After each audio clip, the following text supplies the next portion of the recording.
Bonjour à tous. Dans cette capsule, nous allons trouver la réciproque d'une fonction exponentielle. La réciproque d'une fonction exponentielle est une fonction logarithmique. Regardons un exemple. Quelle est la réciproque de la fonction f de x qui est égale à 5 fois 2 qui est notre base, exposant x plus 1 moins 1? La première étape, c'est écrire l'équation de départ et déterminer le domaine et l'image de la fonction. Pour ça, on va commencer par regarder la base de notre fonction exponentielle. Puisque le c est égal à 2, la base est donc plus grande que 1. Maintenant, le a est égal à 5, donc le a est positif. Et le b, coefficient de x juste ici, c'est 1, donc le b aussi est positif. Je vais donc obtenir une courbe qui est croissante avec une asymptote horizontale. Maintenant, puisque le k est égal à moins 1, on a donc une asymptote horizontale en y qui est égal à moins 1. Pour le domaine, c'est les réels. L'image, c'est de moins 1 non inclus jusqu'à plus l'infini. Deuxième étape, intervertir le x et le y. Donc, on va changer le y pour un x et le x qui est ici en exposant pour un y. Troisième étape, isoler la base avec son exposant.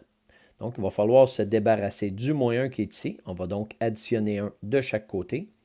Et le fois 5 qui est ici, on va donc diviser par 5 de chaque côté. On obtient x plus 1 divisé par 5 qui est égal à 2 exposant y plus 1. Quatrième étape, transformer l'équation de la forme exponentielle à la forme logarithmique et isoler le y.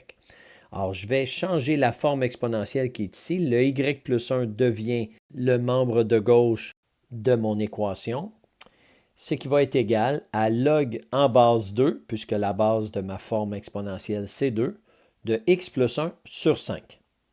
Maintenant, pour isoler le y, on va soustraire 1 de chaque côté, ce qui nous donne y qui est égal à log en base 2 de x plus 1 sur 5 moins 1. Cinquième étape, réécrire la fonction et donner le domaine et l'image de la réciproque en intervertissant ceux de la fonction de départ. Alors, je vais remplacer le y par un f-1 de x pour avoir la notation fonctionnelle. J'ai toujours mon log en base 2 de x plus 1 sur 5 moins 1. Maintenant, on regarde le domaine de la fonction de départ, qui est les réels. Ça va donc être l'image de notre réciproque et l'image de notre fonction de départ, qui est de moins 1 à plus l'infini, moins 1 non inclus. Ça va donc être le domaine de notre réciproque. Donc, domaine de la réciproque, de moins 1 non inclus à plus l'infini. Et l'image, c'est les réels. Numéro 31. Quelle est la réciproque de la fonction f de x qui est égale à 0,5 fois 3 qui est la base, exposant x moins 2 plus 4? Donne aussi le domaine et l'image de cette réciproque. Trace ensuite une esquisse des fonctions f et f-1. On réécrit la fonction avec y égale. Ensuite, on va regarder la base, puisque la base est égale à 3. Le c est donc plus grand que 1. Le a est 0,5, donc le a est positif. Le b, c'est 1, donc le b est positif. On va donc avoir une courbe croissante. Étant donné que le k est égal à 4, on va avoir une asymptote horizontale en y qui est égale à 4. Par la suite, on pourra aller chercher la valeur initiale. Ici, on n'a pas la forme canonique à deux paramètres, le a et le k, puisqu'on a un h à l'intérieur de notre exposant. Alors, on va tout simplement calculer f de 0. f de 0, c'est 0,5 fois 3 à la 0 moins 2 plus 4.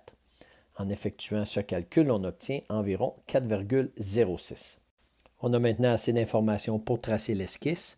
La voici, une courbe qui est croissante, l'ordonnée à l'origine environ 4,06. Notre asymptote horizontale en y qui est égal à 4. Maintenant, le domaine et l'image de la fonction de départ. Le domaine de f, c'est les réels. L'image de f, c'est de 4 non inclus, puisqu'on a une asymptote horizontale, jusqu'à plus l'infini. On est donc maintenant prêt à trouver notre réciproque. Dans un premier temps, on va intervertir le x et le y dans notre équation. X est égal à 0,5 fois 3 exposant y moins 2 plus 4. Il faut isoler la base avec l'exposant. Donc, on va faire moins 4 de chaque côté et ensuite diviser par 0,5. Ça nous donne x moins 4 divisé par 0,5 qui est égal à 3, exposant y moins 2. Dans le membre de gauche, x moins 4 divisé par 0,5, c'est la même chose que x moins 4 divisé par 1/2. Divisé par 1/2, ça revient à la même chose que multiplier par 2. Donc, on pourrait multiplier par 2 le numérateur du membre de gauche. On obtient 2 parenthèses x moins 4 qui est égal à 3 exposant y moins 2. On peut multiplier le 2 par chacun des termes à l'intérieur de la parenthèse. Donc 2x moins 8 qui est égal à 3 exposant y moins 2.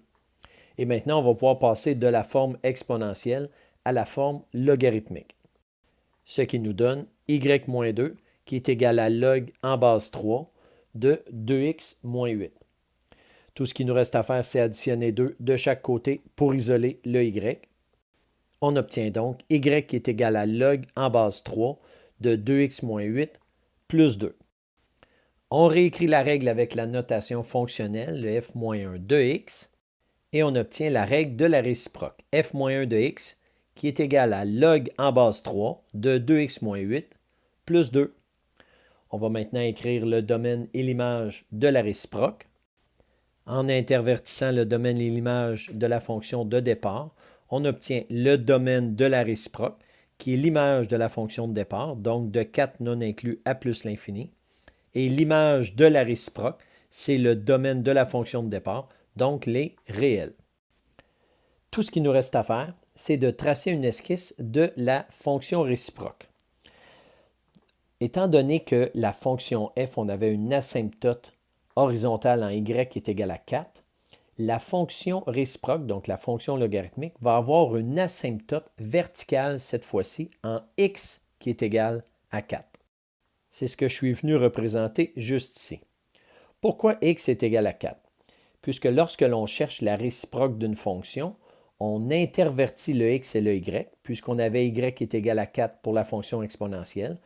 On va changer le y pour un x. On a donc pour la fonction logarithmique une asymptote verticale cette fois-ci en x qui est égal à 4.